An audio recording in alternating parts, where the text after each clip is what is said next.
observed on the 7th November to coincide with the birth anniversary of an eminent scientist, Madame Curie.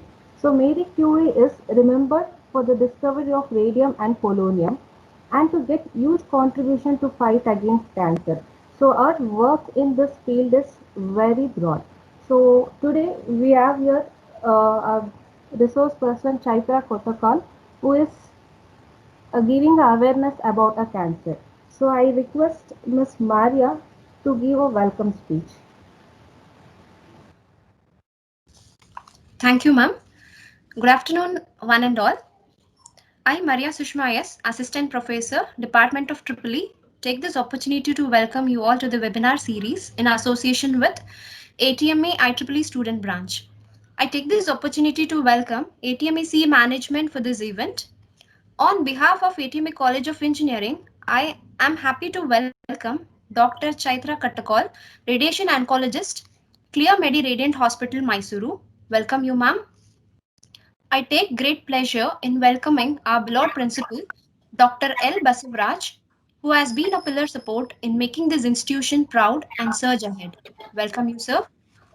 I extend sincere welcome to Dean Academics, Dr. Govinda Gowda MS, Dean Research, Dr. Bhagyashree SR, and Dean Student Affairs, Dr. Ratnakarji, for this event. I extend my profound gratitude and welcome to the organizing chairman, Dr. Parthasarathi L., whose valuable advice has paved way for the successful organizing of this event. I welcome you, sir. I also extend welcome to the heads of various departments and faculty members who have extended their support to this webinar. Most importantly, I cordially welcome all the participants of ATMA CE to this webinar. Thank you. Thank you, ma'am. So here we have a small introduction about a resource person. So our resource person is Dr. Chaitra Kotakal. She has completed her MBBS from BLDA Medical College, Bijapur in the year 2010, and she has completed her MD in radiotherapy from Bangalore Medical College in the year 2014. She has worked as a junior consultant at Bharat Cancer Hospital for the duration of from 2015 to 2018. Then she has a consultant radiations oncologist at Clear Medi Radiant Hospital, and till present she is giving a service to the hospital. And Dr. Chaitra has been conducted many awareness programs within Mysore and out of Mysore. Around 15 to 20 degree colleges, he has conducted the awareness program in order to generate awareness about the cancer. So I request doctor to take over the platform.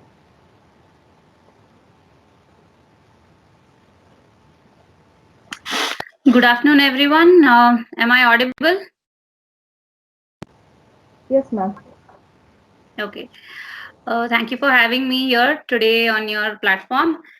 Uh, I'd be glad to share my experiences and a little more about what is actually cancer and how to prevent it and what are the causes and treatment in general about cancers.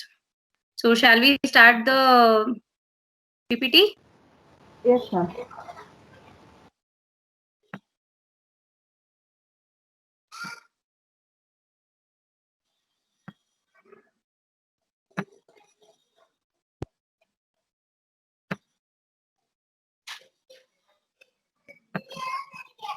Okay.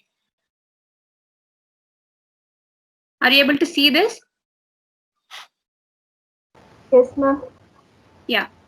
So, what is actually cancer? So, whenever we hear the word cancer, we have a lot of questions like what is it and how is it caused and what are the genes and how can it be prevented and all those things. So, first, what is cancer? Cancer is not just one entity, it refers to a group of diseases in which cells grow and spread unrestrained or uncontrollably throughout the body. It is simple terms, it is abnormal cell growth where they overtake the healthy cells and destroy the organs involved. So, as you all know, normal cell division occurs throughout the body every day. That is, once the cell divides, one cell divides into 2 or 4 cells. So whenever the cell division occurs, as it occurs so many times, sometimes there is some damage in the DNA of the cell. But whenever the damage occurs, the damage is either repaired or the cell undergoes suicide. The damaged cell undergoes suicide, which is also called as apoptosis. When this does not happen, it leads to cancer. And it does not happen only with one mutation. It has to have several mutations so that a cancer can develop. So I'll just give an example. How the normal cells grow and divide and die. So this is a cut section from the skin. This is the basal layer. So the basal layer cells divide. So they divide and form the epidermis. So whenever the lifespan of these cells are over, they are shed. So this is normally what happens. When this occurs, sometimes there is abnormal growth and the cell starts collecting there. They are not shed off. So what happens? They also can go into the underlying tissues.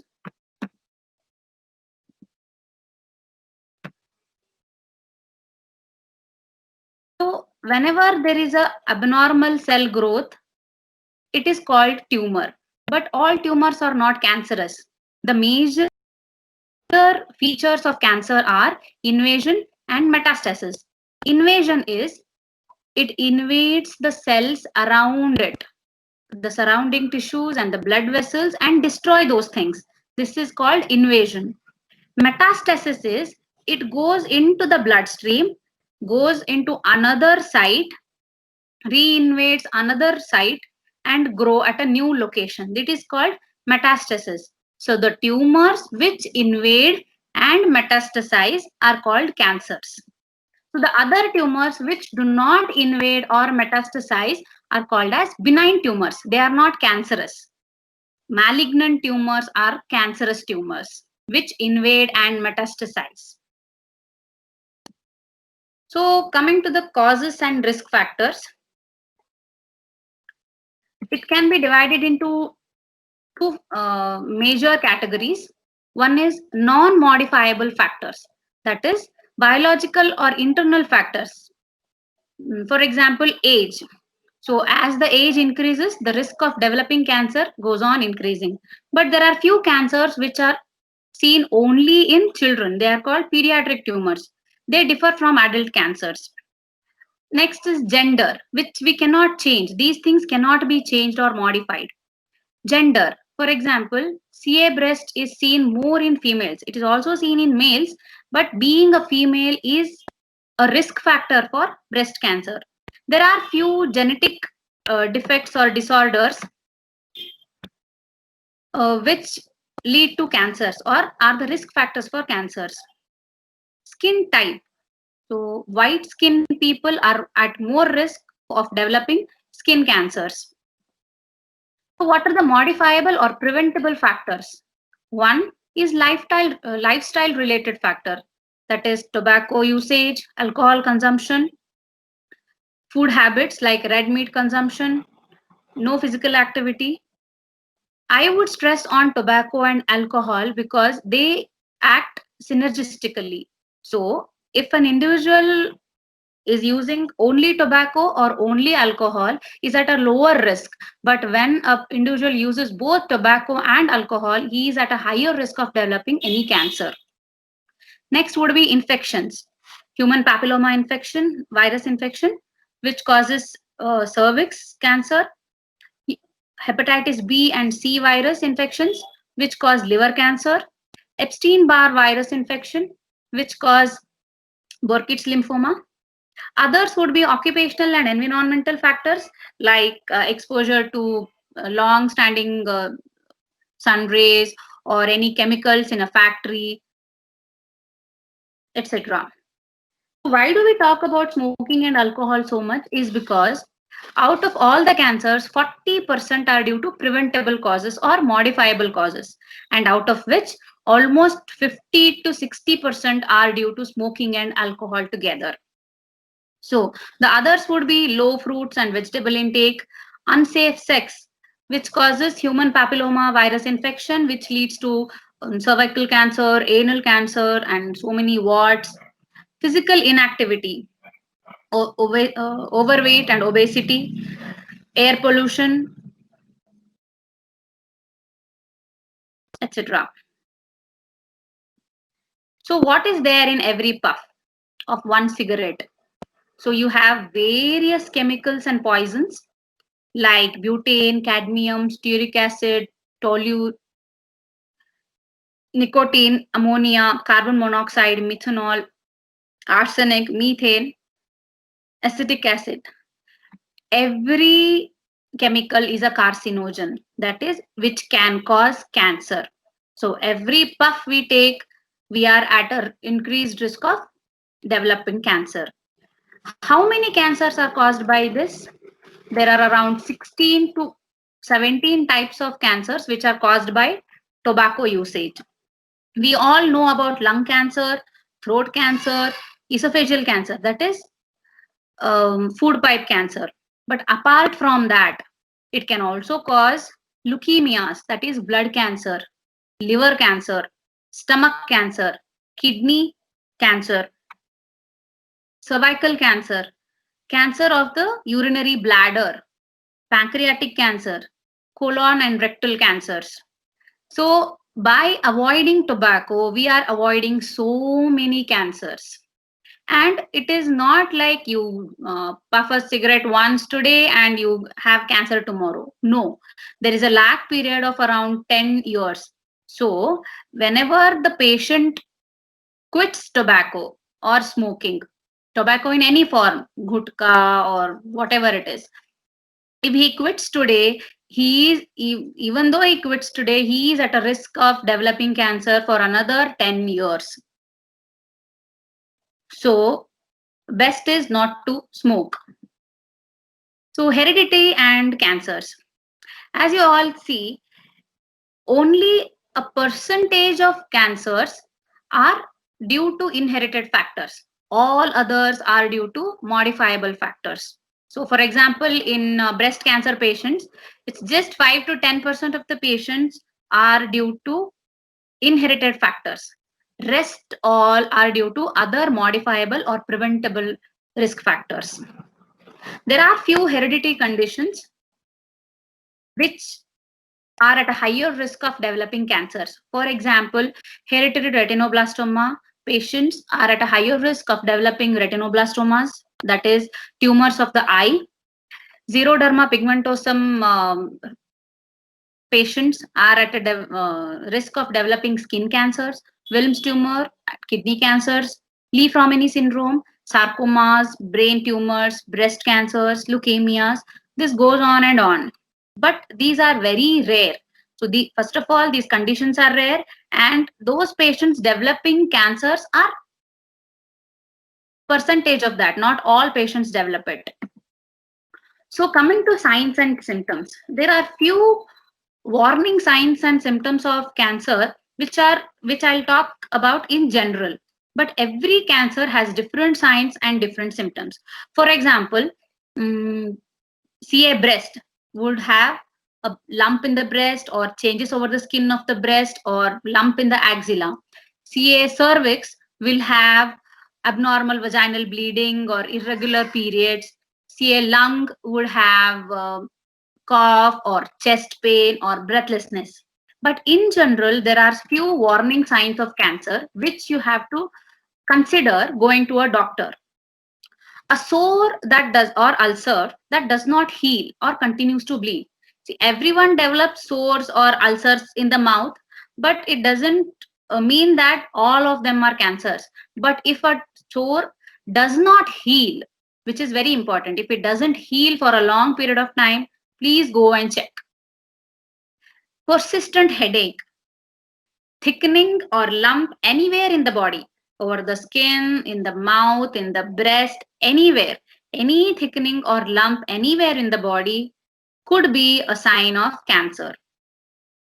Unusual bleeding or discharge from any body opening. If you have an trauma and there is a bleed from the nose, okay. But if it is unusual or unexplained, then it could be a sign of cancer. So unusual bleeding or discharge from any body opening, like from the mouth, nose, ear, you can have in stools or urine, irregular menstrual bleeding, or post-menopausal. After the menopause, if the lady has uh, vaginal bleeding, those are all unusual bleedings. Next would be persistent change in bowel or bladder habits. Change in bowel or bladder habits can occur in any infection, but if persists, like continuous diarrhea or constipation or alternating diarrhea and constipation, those are abnormal and could be signs of cancer. Persistent cough or hoarseness of voice or any change in voice. Persistent is very important because you can have cough when you have throat irritation or lung infections, but if it persists, then it is a problematic condition. Shortness of breath, or we also call it dyspnea. Difficulty in swallowing or persistent indigestion. So any change in the wart or mole, like everybody has moles, but if there is change in the shape, size, appearance, or if it is associated with itching or pain, or it has raised edges, then please go and check yourself. Unexplained weight loss. You're dieting and you're losing weight, okay. But if it is unexplained weight loss or extreme tiredness, or also it is called as fatigue, which is unexplained, loss of appetite. These are few of the features of cancer.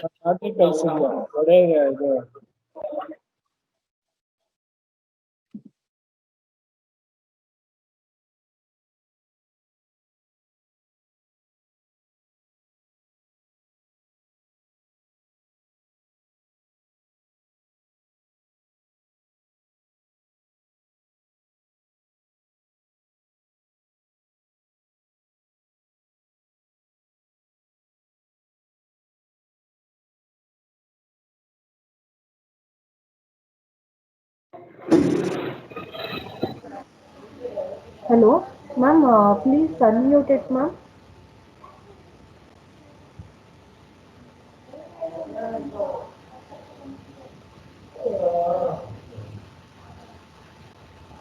Hello.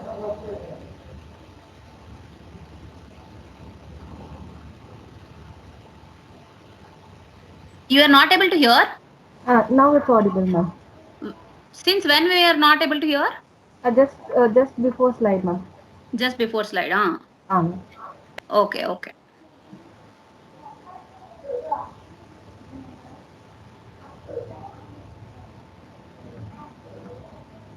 Okay, shall I continue? yeah, ma'am. Okay, so coming to detection and staging. So how do we detect cancers? By taking samples from the patient. One is tissue sample and one is blood sample. After we take samples,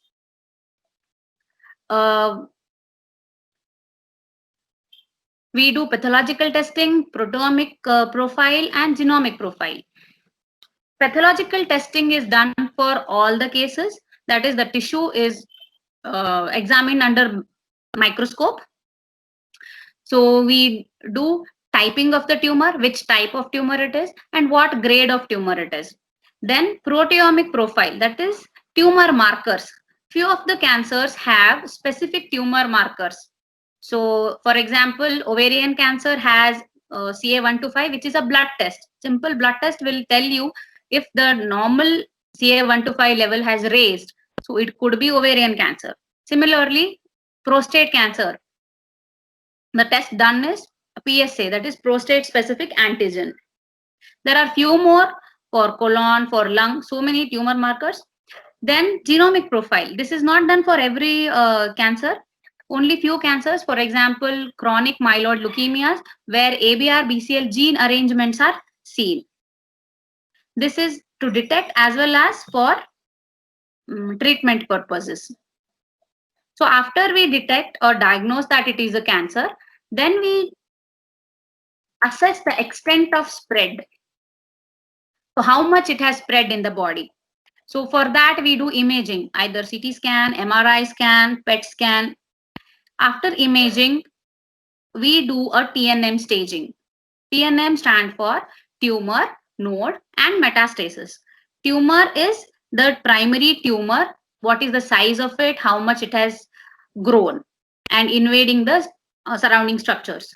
Nodes are regional nodes, how much it has spread to the regional nodes. For example, in breast cancer, the regional nodes would be the axillary nodes, the supraclav nodes, and the internal mammary nodes. Then metastasis, as I told you, metastasis is going from one organ to other organ. So I'll just give an example of CA breast. What is stage 0? Stage 0 would be there are abnormal cells, but you cannot but there is no visible tumor. Stage 1 would be a small tumor in the breast. The lymph nodes and other organs are all normal. Stage 2 would be there is one tumor in the breast and there are few nodes in the regional lymph node areas like in the axilla. Stage 3 would be same as stage 2 but it has grown a little more. Stage 4 is metastatic tumor. So till stage 3 it is curable. Stage 4 it is non-curable, that is it has already metastasized from breast to liver or lung or bone or brain to a different organ, that is called metastasis. So once we do the staging, then we go to treatment part.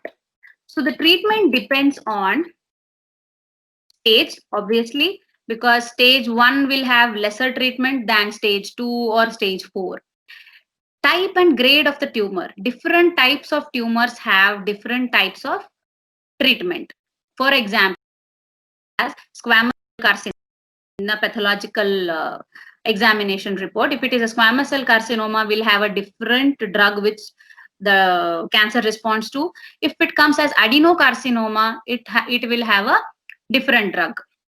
Then grade of the tumor, age of the patient, general physical condition of the patient, if the patient is able to tolerate or not. Comorbidities. Comorbidities are other ailments which the patient has. For example, diabetes or hypertension or any renal diseases or epilepsy or COPDs in like COPD is pulmonary disease. So if the patient has other comorbidities, all these factors affect what treatment we choose for it. So what are the treatment options available for a cancer patient? One would be surgery. You are all aware of it, surgery.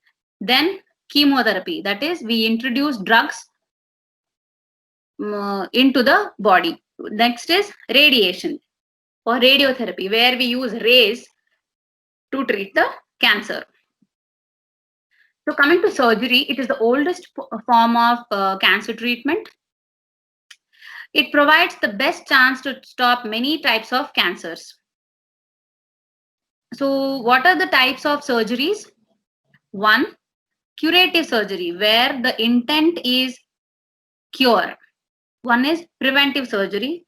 Diagnostic surgeries, that is here we are not intending on curing, just for the diagnosis. When we are not able to come to a diagnosis that it is cancer, that is diagnostic. For example, diagnostic laparoscopy done for an abdominal lymph node which is hard to get. So we have to open and get a sample from that. This is diagnostic surgeries. Staging surgeries, debulking surgeries. Debulking is just taking out part of the tumor, not everything. Usually we use debulking surgeries in brain tumors where all the tumor tissue cannot be removed. Only part of it is removed so that the pressure inside the brain is reduced. Then palliative surgery in stage 4 cancers. where the intent is only palliation of the symptoms and not cure. Then coming to radiotherapy.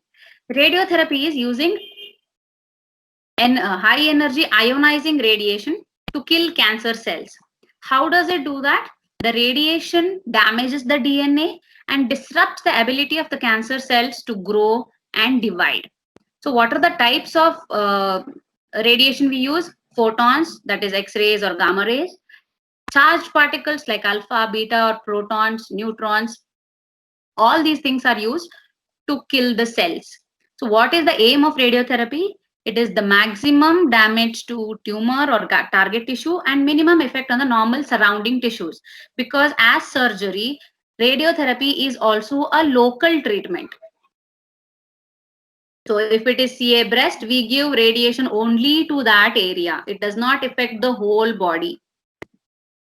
What are the types? You might have already heard about IMRT, IGRT, and all those stuff. These are just techniques. So the basically two types. One is teletherapy, which is given from outside. One is brachytherapy, which is given from inside, that intracavitary, interstitial, or intraluminal. I'll just explain you. External beam radiation or teletherapy. Teletherapy is the radiation is delivered away from the target or the body. The machine we use is called LINAC. It is similar to a CT scan machine. You must have all seen CT scan machines. So what we do is we make the patient lie down on the couch of this machine, and then the head rotates around the patient and delivers the radiation from outside. It does not touch the patient or it does not cause any pain to the patient. It is just like rays passing through, just like light rays passing through you. The patient will not feel anything. This is teletherapy or external beam radiation. Internal radiation, or also it is called as brachytherapy. So this is the machine what we use, microselectron. So how it is done? The radiation is delivered near to the target tissue by placing the radiation sources. Example, radioactive materials, for example, cobalt or iridium or cesium, whatever the radiation sources we use, radioactive materials, they are placed directly inside the tumor or on the tumor tissue. So if it is placed directly inside the tumors, it is called interstitial. If it is placed inside a cavity or a lumen, which is surrounding the tumor. For example, here it is, this is a case of CA cervix, where we have applicators in which they have radioactive sources. So these are placed inside the cavity. It is called intracavitary radiotherapy or intracavitary brachytherapy. So next, coming to chemotherapy. Chemotherapy is using anti-cancer drugs to treat the cancerous cells. Similar to radiation, it also affects the cancer cells' ability to grow and divide. It also affects the DNA. Basically, it affects the cells in cell cycle. You are all aware of cell cycle, I guess. When the cell divides, sometimes it goes into division, sometimes it goes into rest. So whenever the cells divide, that is the most vulnerable stage of the cell where the chemotherapy acts. So there are different groups of drugs which act in different ways. It can be used along with radiation or surgery, or it is used alone. So how are the chemotherapy drugs given? As a pill to swallow. For example, in palliative cases, we usually use pills, or targeted therapies are they come in pill form. Injections directly into the muscle, or intravenously, which is the commonest method what we use, chemotherapy, intravenous chemotherapy. Topical, applied over the skin like an ointment, or directly into a body cavity like peritoneum. Peritoneum is the cavity in the abdomen around all the abdominal organs. So we can directly inject the chemotherapy drugs into the peritoneal cavity so that the disseminated disease in the peritoneum can be taken care of. So what are the other systemic therapies? As I told you, surgery and radiotherapy are local treatments. So if it is in one part of the body, only that part of the body will be affected by surgery or radiation. But chemotherapy is a systemic therapy. Chemotherapy acts throughout the body. If it is given into the vein, the blood grows everywhere and affects all the parts of the body. Similarly, there are other systemic therapies like hormonal therapy, not just chemotherapeutic drugs, but hormone treatment. That is, for example, in CA breast cases, if the pathological examination shows that the tumor tissue is hormone positive, that is, it responds to hormones, then we put the patient, after radiation, chemo and surgery, we put the patient on hormone therapy for around 5 years, which is one pill to be taken every day. This is hormone therapy. Then targeted therapies. When we do pathological examination, we also test for any specific targets. Like if we give this treatment, it does not affect all the cells of the body. It affects only one particular target or one particular gene mutation, and affects only those cells which are having that target. It is called targeted therapy. For example, in CA lung, if the patient if it is adenocarcinoma, usually we do a test called EGFR mutations. So if the report comes as EGFR positive, then we have different drugs, targeted drugs, to which attack only those cells. For example, as I told you, in CA lung, if it is EGFR positive, then we give Gefitinib or Erlotinib. These are given as tablets, which affect only those cells which are EGFR positive. Then the newest systemic therapy is immunotherapy. Immunotherapy is, it is not increasing the immunity of the patient. No, it is not increasing the immunity of the patient. It is unmasking the cells to our own immune system. As you all know, all of us have, all the body has its own immune system. So whenever a foreign body enters, it is taken care of. Only when it exceeds that, we have to take medicines or whatever. So if the body is able to identify the tumor cells as a different one, not the host, not in the host system, if it identifies the tumor cells as alien or foreign body, then our own immune system will take care of the cancer cells. So immunotherapy is unmasking the cancer cells to our immune system. So this is about treatment part. Then coming to screening or early detection. So what is screening?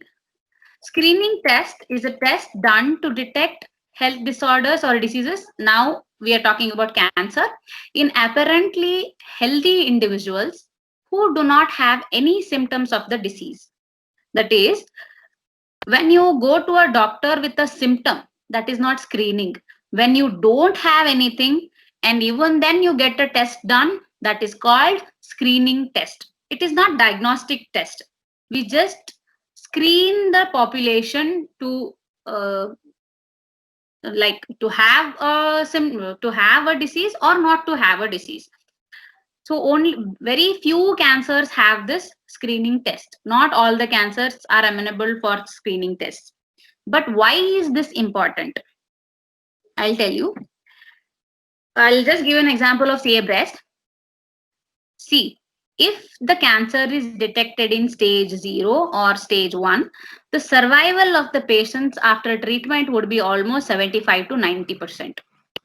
If the stage increases, stage 2 or stage 3, it goes down. Stage 4, it is just less than 10%. So if the detection is done early, the survival increases. So whenever the patient comes with symptom, obviously he has or she has more than stage 1 because it is visible.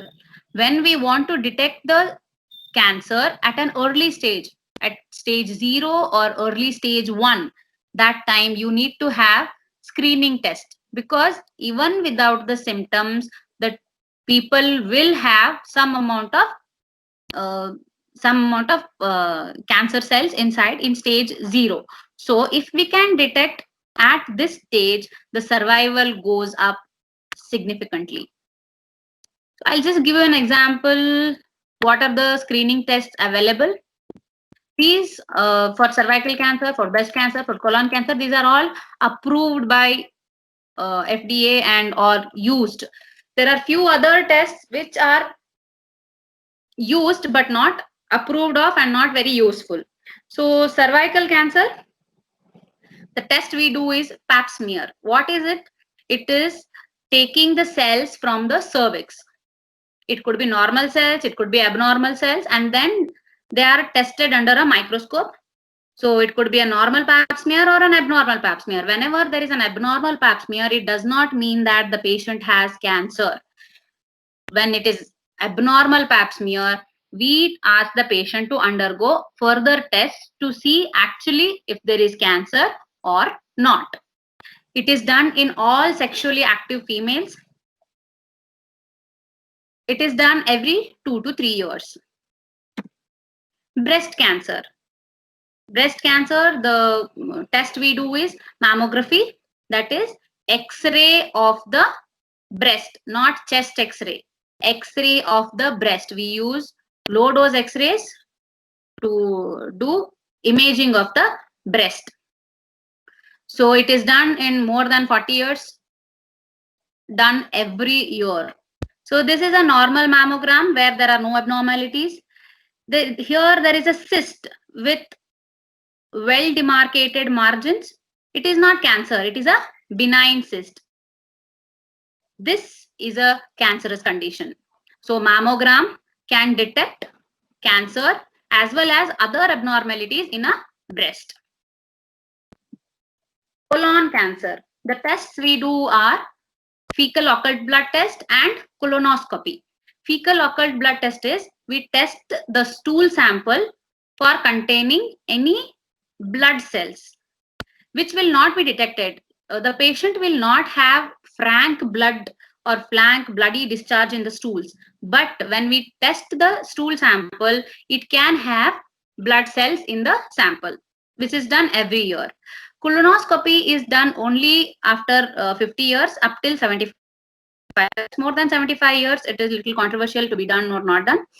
It is done every 5 years. We pass a scope into the rectum, into the colon to see any abnormality, any polyps or ulcers or whatever in the colon, if any, and we take sample from that. So this is about early detection. But apart from this, the more important thing is prevention, which actually works. So the basic thing is no smoking. If you are already smoking, please quit smoking. Because I've already told, if you quit smoking and alcoholism, more than 25% of all the cancers can be prevented. Reduce alcohol consumption. Consume fresh fruits and vegetables. Regular physical exercise. Because physical inactivity is also a risk factor for cancer. I'll just come to the misconceptions what the people have, that cancer is not curable. Cancer is always painful. Cancer is infectious. All cancers are hereditary. That if your grandmother or mother or father has, then you will definitely have. These are all misconceptions and they are not true. Cancer means cancel. It means that sentence. No. Cancer is my fate. No cause is discovered for cancer. Biopsy worsens cancer. Radiotherapy and chemotherapy cause lot of side effects. So the actual facts are cancer is curable if detected early and proper treatment is taken. Cancer is not always painful. Early cancers are not painful at all. When we are talking, painless lump is more likely to be a cancer than a painful lump. Cancer is not infectious. It does not spread from one another. All cancers are not hereditary. I already told you only less than 10% are hereditary. Cancer is not cancel. Many cancers, once they were considered as death sentence, can now be cured. Cancer is not your fate. With right strategies and right lifestyle modification, they can be prevented. No cause is discovered. Many environmental and lifestyle factors are discovered for cancer. Biopsy does not worsen the cancer. It is the way of detecting cancer.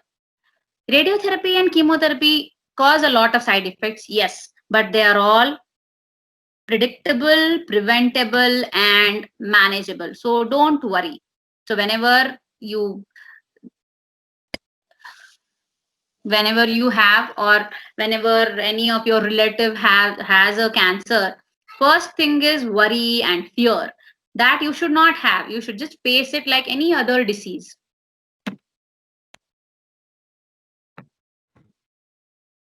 As you can see, no one is immune to cancer. Thank you.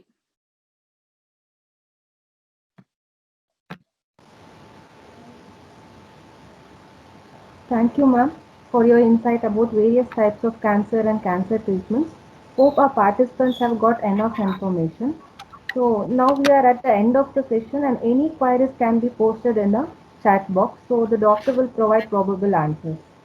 Ma'am, we have a question here. Hmm. Uh, so is chemo and hormone treatments give 100% result?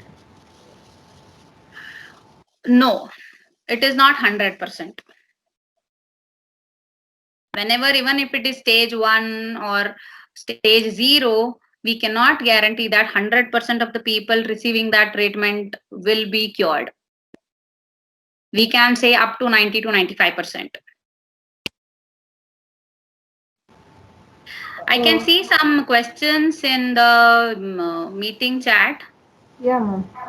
So Yeah, shall what are T cells and how they are going to help in cancer treatment? Yeah, I already told you about immunotherapy.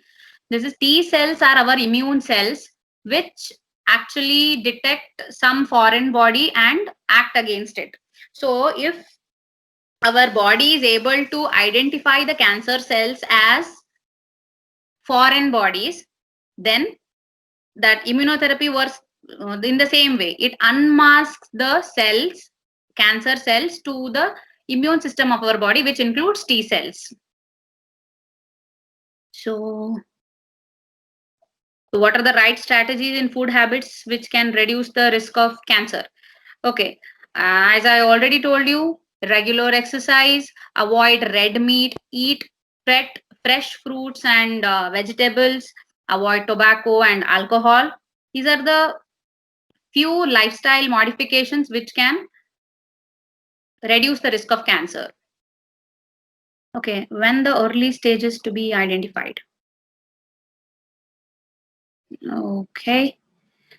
Early stages is stage 1 and stage 0, and probably in some cases stage 2 as well. If we can detect the cancer at that stage, whenever you have though any warning signs or symptoms, don't wait for them to become more. Don't wait for them to worsen. Whenever you have something and you have a doubt, just go and get checked, and you might have or might not have any cancer, but even if it is cancer, it can be detected in early stage.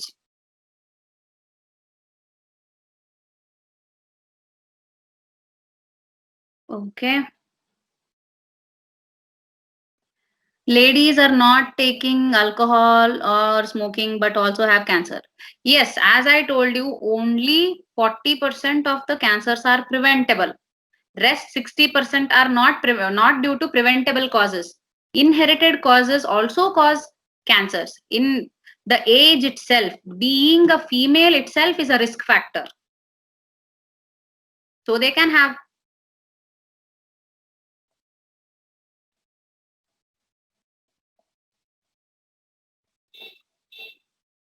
Okay, any other questions?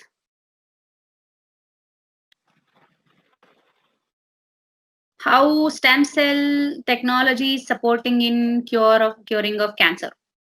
Okay, This is still in investigational stages, because few people have already tried in prostate cancers. They actually take out the cells from the patient and then treat them and then give it back, use the stem cells there, but they are not very like, they don't have a convincing result.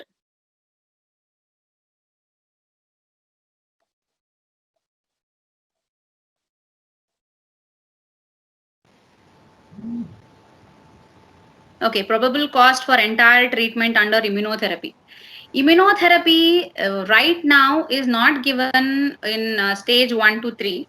It is only given for approved for stage 4 cancers. So for stage 4 cancers, you don't have a specific number of cycles to be given. It is given up till progression. See, if it is a stage 1 or stage 2 cancer, then you have specific cycles of chemotherapies or any treatment to be given. For example, in CA lung, if it is stage 2, then we give usually 6 to 8 cycles. But if it is stage 4, there is no cutoff. So you can just keep on giving the treatment. So immunotherapy, you cannot give for the entire treatment. I cannot give you a cost or anything, because every cycle it increases. If the patient is responding well, they keep on continuing immunotherapy. Meditation gives results. Meditation is one of the lifestyle modifications where you reduce stress, and so it might help, but does not have a direct link as far risk factors is concerned.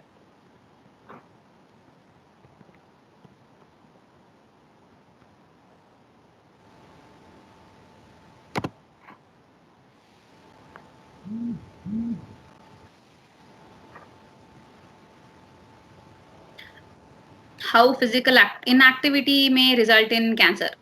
Physical inactivity will have effects like obesity. Obesity itself is a cause for, risk factor for cancer. What technology screening is required at present so technical projects can be taken up?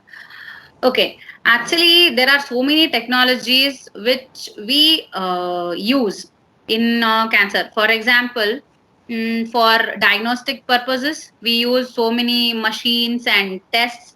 For therapeutic purposes, like for radiation, we use machines. For brachytherapy, we use machine. So all of them have a opportunity for technical projects to be taken. If you come up with an idea, I can just tell you what all you can do. How many people have cancers in a year? Okay, and how many of them get cured? First of all, I cannot give an absolute number. I'll just tell you roughly. I'll tell you about breast cancer. About 1.5 lakh people every year in India are affected by breast cancer. And how many of them get cure? I don't know, because most of the patients come in stage 3 or 2 in India. It is very less. At that stage to have cure rates. So if they come in stage 4, definitely they are not cured. If they come in stage 2 or 3, around 40% will be cured if they take full treatment and proper treatment. If they default the treatment, then it goes.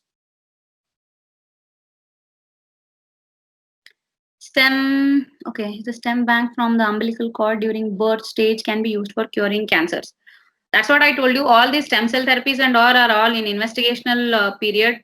They don't have actual results, so I don't know.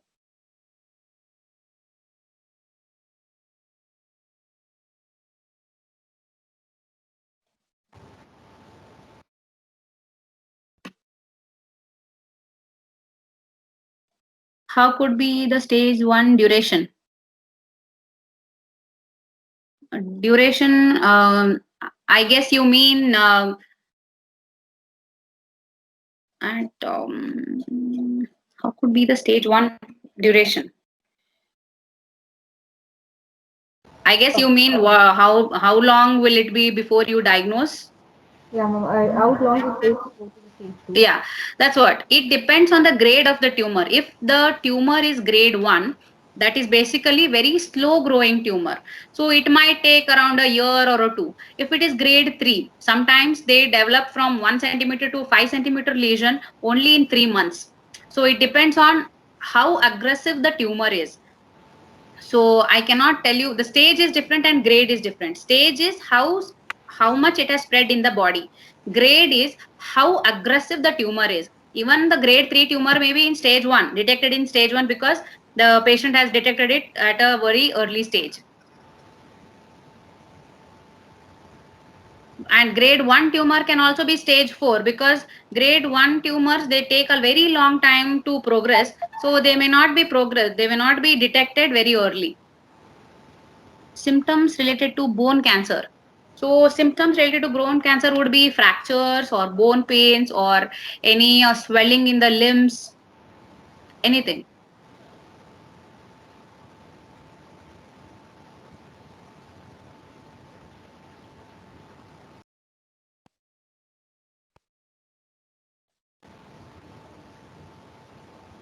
Any more questions from participant side?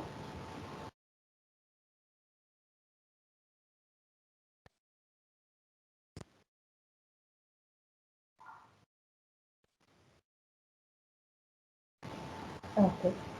Thank you, ma'am, for answering the many questions and giving insights for us. So now I request Lakshmi, ma'am. I think we have two more questions here, ma'am. Yeah. So my younger brother is suffering from blood cancer and he is passed away. In my family, no one is having a blood cancer. He has no bad habits. What is the reason? As I already told you, all the cancer does not have proper risk factors.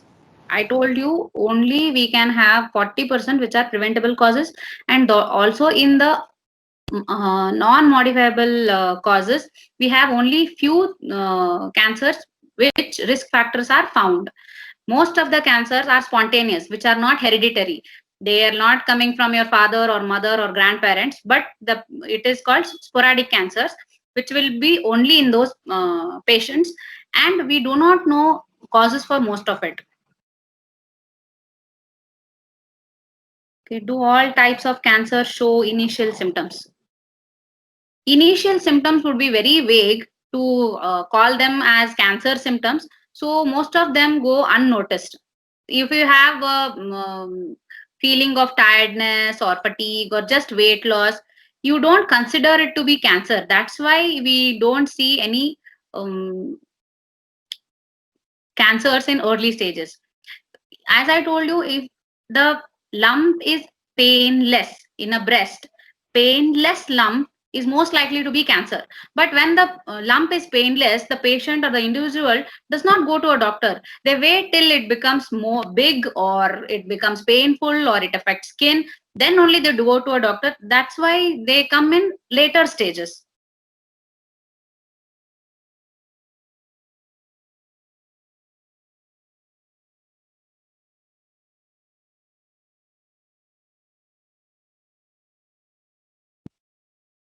How to encounter this problem? That is why screening. Even if the patient or an individual does not have any symptoms, please go for a regular checkup. If the when you have some screening test for few of the cancers, because breast cancer is leading cause of cancer and death in females. So when such a big problem has screening test, please undergo test. Tell your all the female family members to undergo mammography and pap smear regularly. That is how we encounter this problem. How does constipation leads to cancer? Constipation does not lead to cancer. Constipation is one of the features of cancer. That is, if there is cancer, the patient will present in constipation. Constipation will not cause cancer. It is sign of or symptom of a cancer. It is not risk factor for cancer.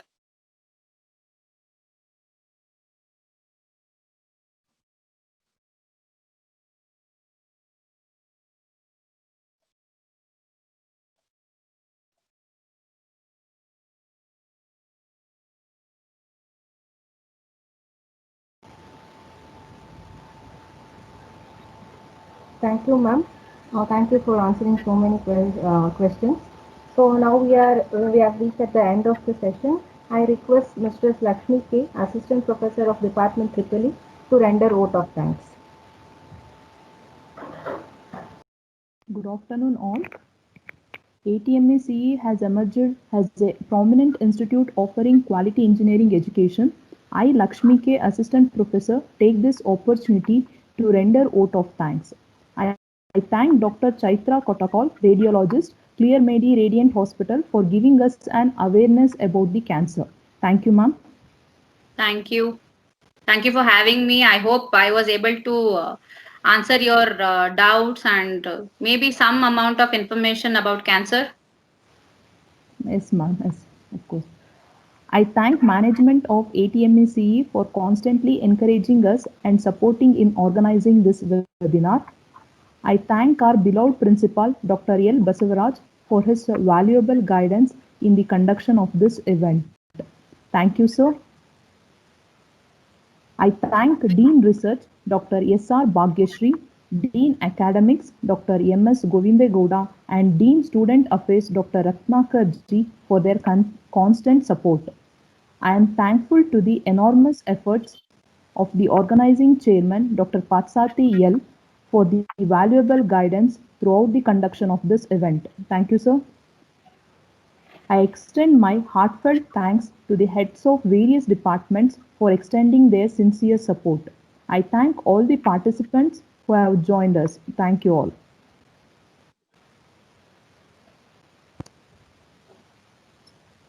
Thank you, ma'am. Puja, ma'am. Okay. Thanks, ma'am. So, with the permission of the resource person and all the participants, we'll be leaving the session now. Thank you all.